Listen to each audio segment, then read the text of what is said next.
오늘도 찰리형 시청 감사드려요. 구독, 좋아요 부탁드려요. 안녕하세요, 찰리브라입니다. 러시아 분쟁이 일단 종료가 빨리 돼야 뭐 우리가 원하는 인플레이션의 하락이 극적으로 올 거고, 중국의 지금 봉쇄령, 코로나 봉쇄령으로 인해서 인플레이션이 지속적으로 계속 올라가고 있는 현재 상황이라서 이 두 가지 측면을 가장 우리가 면밀하게 관찰해야 되는데, 사실 우크라이나 분쟁의 종식이라기보다 봉합이라고 표현하는 게 나을 것 같아요. 그래서 어떤 분들은 댓글에 적어 주시는데 이 전쟁이 오래 갈 것 같다라고 이제 적어 주시는 분들도 있고, 막 가지가지 많은 견해가 있는데 봉합이라는 표현을 쓸게요. 봉합이라는 표현. 그러니까 일시적으로 종료가 될 거다. 그래서 여지가 분명히 남겨질 거고, 어쨌건 이 뉴스를 보시면 아마 여러분들이 어느 정도 느낌적인 느낌은 가지실 수 있을 거라 저는 생각을 해요. 5월 19일 날 어떤 분이 이제 댓글 달아주셔가지고 제가 그걸 캐치해서 이 뉴스를 찾아봤는데, 미국 대사관이 석 달 만에 우크라이나 수도 키이우서 업무를 재개를 했다. 미국이 제일 먼저 나갔었죠. 우크라이나에서. 근데 우크라이나 수도에 다시 미국 대사관에 직원들이 들어갔다. 전쟁 위험으로 철수했던 주 우크라이나 미국 대사관이 복귀됐다. 이 얘기를 여러분들이 보시면 어떤 느낌을 받으시나요? 자, 똑같이 이제 센스를 캐치를 아마 하실 거고, 또 하나, 이것도 이제 오늘 새벽에 나온 건데, 상하이 지구, 그러니까 되게 중요한 거죠. 사실 지금 현재 상황에서 모든 상점 폐쇄, 주민들 집에 머물도록 요구. 근데 그 기사를 끝까지 읽어보면 희망적인 얘기가 있어요. 이 기사 헤드라인만 보면 아, 또 봉쇄하는구나. 인플레이션 계속 올라가겠구나. 근데 여기 어떤 얘기가 있냐면, 중국 금융 허브의 핵심 상업지구인 상하이의 징안지구는 토요일에 모든 슈퍼마켓과 상점을 폐쇄하고 주민들은 적어도 화요일까지 집에 머물도록 요구할 것이라고 말했다. 왜 그러냐? 위챗 계정을 통해 일요일부터 화요일까지 코비드 대량 테스트를 수행할 계획이라고 밝혔다. 코비드 대량 테스트를 수행을 할 거래요. 근데 이 결과에 따라서 향후에 6월 달에 중국이 폐쇄에 관해서 기조를 어떻게 할지, 오픈을 할지, 어떻게 할지 결정이 내려지겠죠. 그 분기점이 되는 게 다가오는 거죠. 이제 화요일까지 폐쇄를 시켜서 대량의 테스트를 진행할 거다. 어쨌건 이제 긍정적이게 보시면 되고, 피터 시프, 제가 아주 10년 전부터 뭐 이분이 쓰신 칼럼이나 이런 거를 많이 봤고, 저도 참고를 많이 했고, 금은 투자 할 때까지는 그랬었어요. 그리고 경제적인 거, 뭐 정치적인 것도 이분이 뭐 금 막시멀리스트인 건 사실이긴 하지만 어쨌건 참고할 만한 상황이고 맞는 말도 분명히 많아요. 3월 달에 조 바이든이 러시아 루블이 붕괴가 그의 제재가 얼마나 작당하고 있는지를 증명했다고 자랑을 했었다. 바이든이 이제 3월 달까지 그랬었다.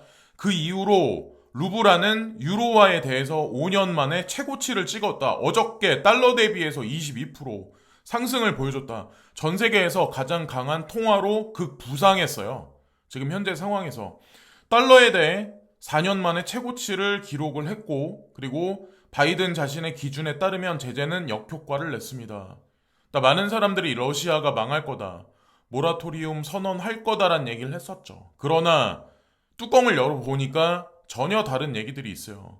그래서 러시아 정부에서 공식적으로 무슨 얘기를 했냐면, 우리는 그냥 내년까지 지속적으로 분쟁 종식을 안 할 거야. 왜 그러냐면, 단서가 뭐냐면, 미국에서 재정적으로 군사 지원을 우크라이나를 해주기 때문에 우리는 여기서 멈추지를 못해. 끝까지 한번 가보자. 이렇게 선언을 하긴 했어요. 어쨌건 그랬다는 어떤 그 후면 기사가 있었고, 또 하나, 비탈릭 부텔린은 블록체인 네트워크가 올여름 지분 증명으로 전환을 완료할 것이라고 확인을 했다. 그래서 비탈릭 부텔린이 공식적으로 이제 컨펌을 내렸다는 얘기가 있는데, 제가 그래서 이거를 기사를 또 찾아봤어요. 근데 실제로 이제 기사 내용이 나왔어요.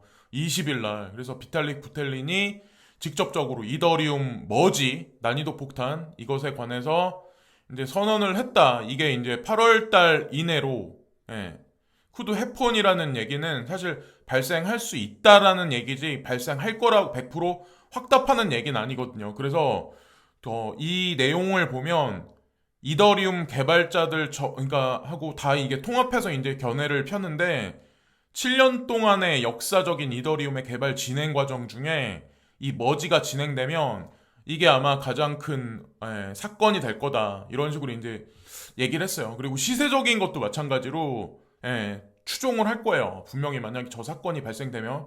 근데 어떤 얘기가 있었냐면 비탈릭은 이제 8월 달에 진행될 수가 있어 라는 표현을 썼는데 이게 9월이나 10월까지 미뤄질 가능성도 있어. 그래서 여기서 뭐 내년까지 간다는 얘기는 없었어요. 일단 그래서 문제가 없다면 8월 안에 병합으로 될 거고 만약에 문제가 있다라고 하더라도 9월이나 10월에 가능할 거야. 그래서 더 이상 연기는 없을 거다라는 얘기를 했어요. 그래서 제가 말씀드리는 우리가 어느 정도 익절을 해야 되는 시간이 요 정도가 아마 될 거예요.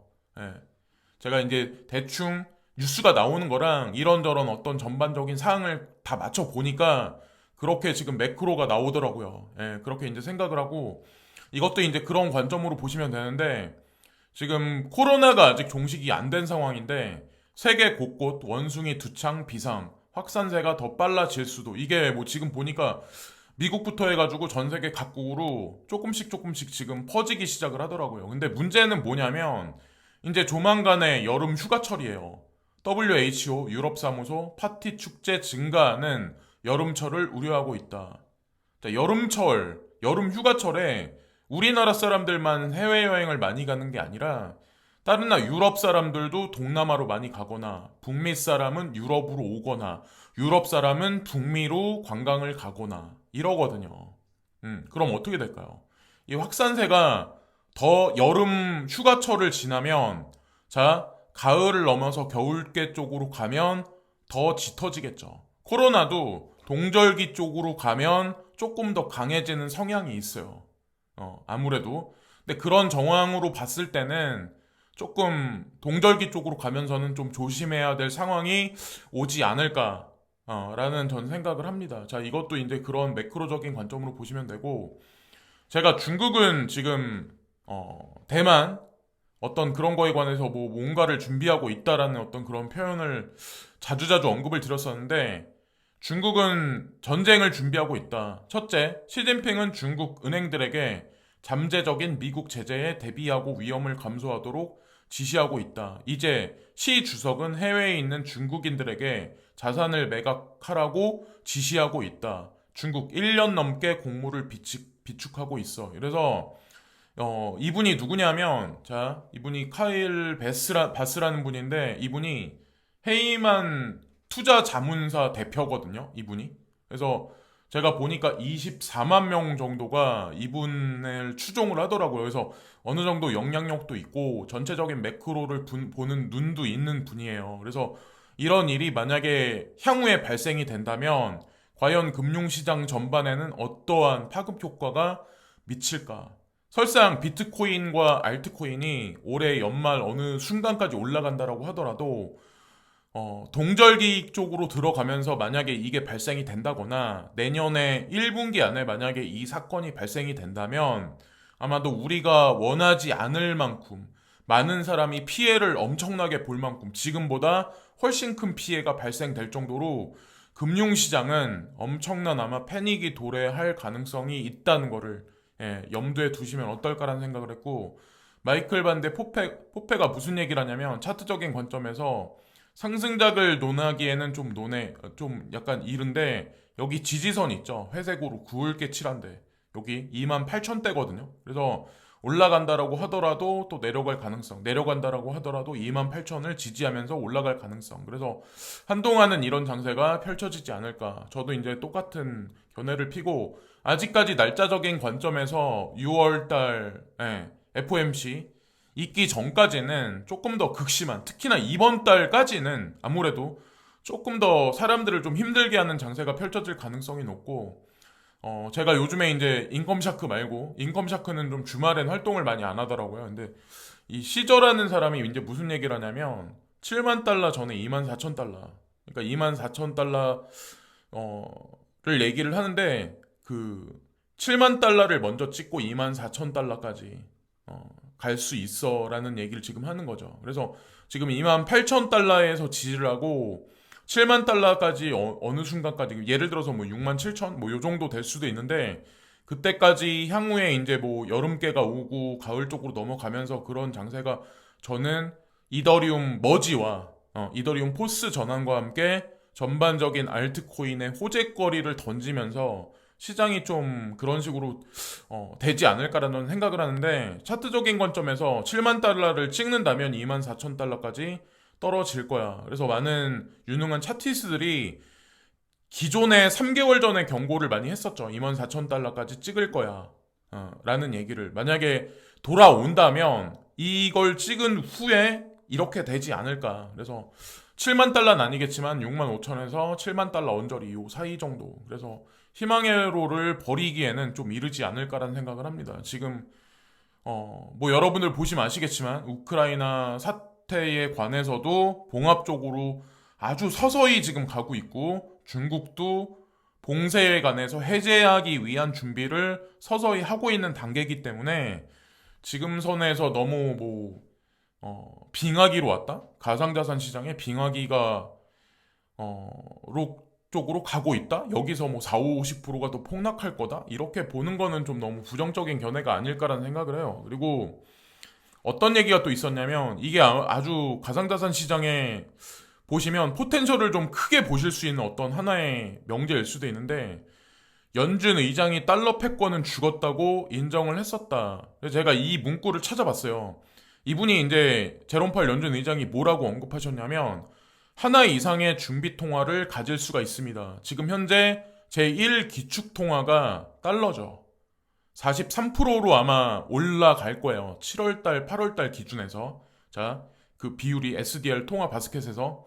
근데 하나 이상의 준비 통화가 필요할 거야. 제롬 파월 연준 의장의 최근 발언이다. 이 말은 현재 세계 기축 통화의 미국 달러가 가장 많이 통제하고 있는 한 사람의 놀라운 고백이다.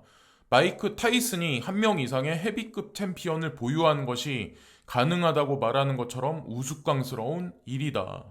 라고 이 얘기가 나왔고 또 하나 지금 달러가 되게 위태롭다. 달러 인덱스가 되게 많이 올라가서 막 1,300원을 찍을까 말까 한 상황인데 넌 왜 이런 얘기를 하냐라고 이제 저한테 하시겠지만 그 근거 자료가 이제 5개가 있다라고 발표를 했어요. 자, 첫 번째가 뭐냐면 러시아 제재로 인해서 달러 보유고가 진짜 돈이 아님을 증명을 했었다. 이번에 스위프트 제재라면서 러시아가 망하지 않았죠. 오히려 러시아 루블이 엄청나게 치솟았어요. 두 번째, 가스, 석유 및 기타 상품에 대한 루블화, 금 및 비트코인에 관해서 상승을 많이 했었죠. 자, 그리고 페트로달러 시스템의 붕괴. 오페크가 오히려 위에나 쪽으로 붙었죠. 이번에 SPFS와 IPFS로 그쪽으로 넘어갔죠. 중국이나 러시아 쪽으로. 그러니까 오페크가 기존에는 미국의 패권에 좀 약간 그 기대는 면이 없잖아 있었는데 어느 시간을 넘어가면서 사우디아라비아부터 전반적인 오페크 국가들이 거기를 벗어났죠. 그리고 네 번째가 통제불능의 화폐 인쇄 및 기록적인 가격 인상. 인플레이션이 지속적으로 올라갔음에도 불구하고 달러는 지속적으로 풀려왔었어. 그리고 다섯 번째, 연준 의장이 달러 패권은 죽었다고 공식적으로 선언을 했었다. 그래서 제가 직접적으로 찾아봤는데 레딧에 이제 무슨 문구가 있냐면 여기 보면 3개월 전이에요. 정확히 미국 의회에서 직접적으로 이제 공식적으로 언급을 하시는데 여기 나와 있죠. 페더럴 리저브 체어맨 제롬 파월 연준 의장이 공식적으로 언급을 해요. 하나 이상의 리저브 커런시가 가능할 수도 있다라는 표현을 해요. 자, 이게 위에나란 얘기를 뜻한 건 아니에요. 근데 급작스럽게 이제 뭐라고 언급을 하냐면 비트코인의 기준이 필요하다. 뭐 어떤 기준거리가 뭐 필요하다 이런 얘기. 그 얘기는 뭐냐? 제가 예전부터 이제 몇 년 전부터 언급했듯이 기축통화 자리에 비트코인이 들어갈 거라는 얘기를 은연중에는 이분도 알고 계시는 거죠. 사실은. 근데 이렇게 전 세계가 보고 있는 자리에서 이렇게 어떻게 말씀하시다 보니까 이렇게 나왔나 본데 하여튼 그렇게 될 가능성이 상당히 높아요. 그래서 우리가 지금 투자하고 있는 거는 지금 단기적인 약세 흐름이긴 하지만 어쨌건 희망을 버리시면 절대 안 된다. 아마 이번에 지금 하락이 많이 돼서 내가 투자한 뭐 알트코인이 특정 코인이 뭐 80% 하락을 했다.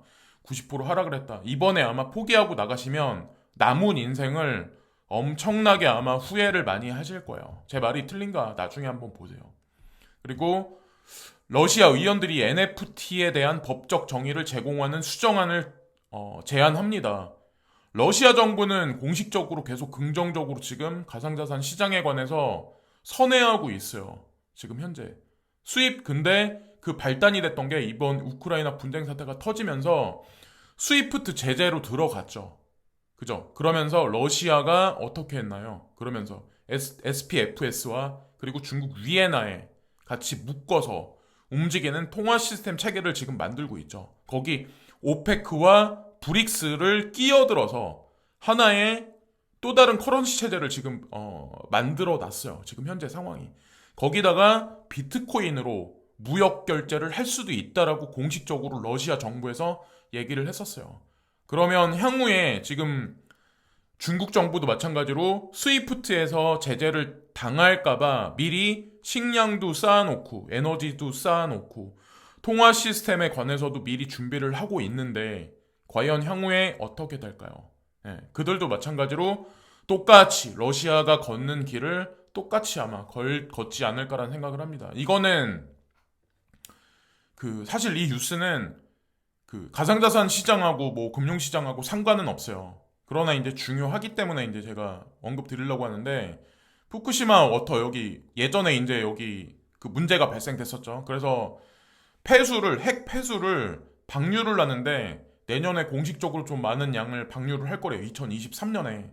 근데 그거에 관해서 승인을 내줬어요. 이 얘기는 뭐냐? 인접국가한테 영향이 갈 거고 우리나라나 러시아하고 아마 이것 때문에 문제가 좀 시끄러워질 가능성이 높고 우리는 지금 동해안에서 나고 있는 여러 가지 어떤 그 수산물을 먹고 있기 때문에 향후에 김이라든가 아니면 굴이라든가 여러 가지 뭐 바다 식량 자원하고 아마 문제가 있을 거예요. 그리고 중장기적으로 봤을 때 먹거리가 점진적으로 사라질 가능성이 상당히 높고 삼층수라고 하나? 이 물이 삼층수라고 하더라고요. 이게 아무리 깨끗하게 정화를 일본에서 했다라고 하더라도 어떤 얘기가 있냐면 물고기가 받는 피해보다 그 물고기를 먹은 사람한테 암이 더 크게 발생할 확률이 높다라고 하더라고요. 그리고 이 문제가 발생되면 러시아가 일본에 태클을 걸 거예요. 지금도 서로 막 그러고 있는 현재 상황인데 아마도 이것 때문에 분쟁이 또다시 아마 더 크게 발생되지 않을까라 생각을 합니다. 그리고 팀 드레이퍼라고 비트코인 초기 투자자죠. 엄청나게 값이 쌀 때 초기 투자했던 사람인데 인플레이션 해칭으로 작용을 비트코인이 할 거고 불리시하다고 본인은 생각한다. 이 견해를 폈어요. 그러니까 워낙 평단이 낮기 때문에 이런 말도 할 수 있긴 한데 어쨌건 지금 인플레이션 해치가 안 되고 있는 건 사실이긴 해요. 아이러니한 거는 모든 금융자산도 마찬가지고 우리는 인플레이션 해칭이 될 거다라고 생각했기 때문에 투자를 했지만 그래서 그 결과가 주식시장과는 반대되는 결과가 분명히 올 거야. 주식시장은 까질 수도 있지만 가상자산은 지지해서 올라갈 확률이 있다. 뭐 팀 드레이퍼의 어떤 개인적인 견해를 폈고 마지막에 테라 루나 하드포크 타임라인에 관해서 5월 20일자에 이 기사가 나왔는데 이게 런칭이 언제 될 거냐 뭐 요런 얘기예요. 근데 어떤 얘기가 있냐면 5월 27일 날 그러니까 지금서부터 며칠 남진 않았어요. 그러니까 보유자들 각 이제 거래소에 가지고 있는 분들이나 개인 지갑에 가지고 계신 분들이겠죠. 근데 어떤 얘기가 있냐면 5월 27일 날 UST 보유자와 그리고 루나 토큰 보유자들 스냅샷이 진행될 거야. 근데 이날 바로 에어드랍이 진행된다는 얘기는 없어요. 무슨 얘기냐면 아직까지 공식적으로 이게 나온 얘기는 없단 얘기예요. 이때 이제 스냅샷은 할 거지만 공식적인 얘기는 아직 나온 게 없어. 기다려봐야지 다 된다라는 얘기가 있어요. 여기 나온 거대로는. 그래서 아마 디테일한 날짜가 나오겠죠. 추후에 나오긴 하겠지만 어쨌건 기다려봐야 하지 않나라는 생각을 합니다. 저도 물론 마찬가지로 가지고 있어요. 저도 그냥 뭐 계속 뭐 시세를 확인하고 뭐 어쩔까 저쩔까 이러지 않고 뭐 스냅샷을 찍으면 타임라인에 관해서 분명히 디테일한 얘기를 권도영이 하겠죠. 제가 보니까 어저께 새벽부터 오늘 아침까지 예전에는 권도영이 트윗에서 본인의 견해를 많이 피지 않았었거든요. 근데 갑자기 많이 본인의 견해를 피더라고요. 그래서 뭐 공식적인 발표도 하겠죠. 일단 뭐 이 스냅샷 전에 그렇게 생각을 합니다. 그래서 오늘도 뭐 이런저런 말씀을 드렸는데 도움이 조금이라도 뭐 보시고 방송 보시고 되셨는지 모르겠네요. 그래서 힘든 구간인 건 사실이긴 하지만 이왕에 지금까지 기다리시고 하신 거 조금 더 견뎌보시면 분명히 좋은 일이 있을 거니까 너무 지금 낙담하시거나 포기하지 마셔라. 이 일반 주식이나 아니면 다른 투자랑 상당히 많이 다른 점이 뭐냐면 가상자산 시장은 80% 90% 폭락했다가 200% 300% 500% 100, 1000% 올라가는 게 가상자산 시장이에요. 여태까지 또 그래 왔었어요. 제가 여러분들한테 희망회로 돌리려고 제가 이런 말씀 드리는 게 아니라 항상 그래 왔어요. 그러니까 보통 일반적으로 이 시장 사이클에 초기 진입하신 분들 있죠. 얼마 안 되신 분들은 70% 80% 까지면 보통 손절을 하고 이 시장 떠나는 사람들이 되게 많거든요. 근데 그 사람들이 헐값에 그거를 매도를 하면 과연 그거를 헐값에 주워 담는 사람들은 과연 누구일까요? 개인들일까요? 아니면 어떤 사람들일까요? 자, 여기까지 말씀드리면서 오늘 영상도 마치겠습니다. 오늘 하루도 좋은 하루 되시고 항상 시청해주신 많은 분들께 감사드려요. 항상 감사합니다. 오늘도 탈리온 시청 감사드려요. 구독, 좋아요 부탁드려요.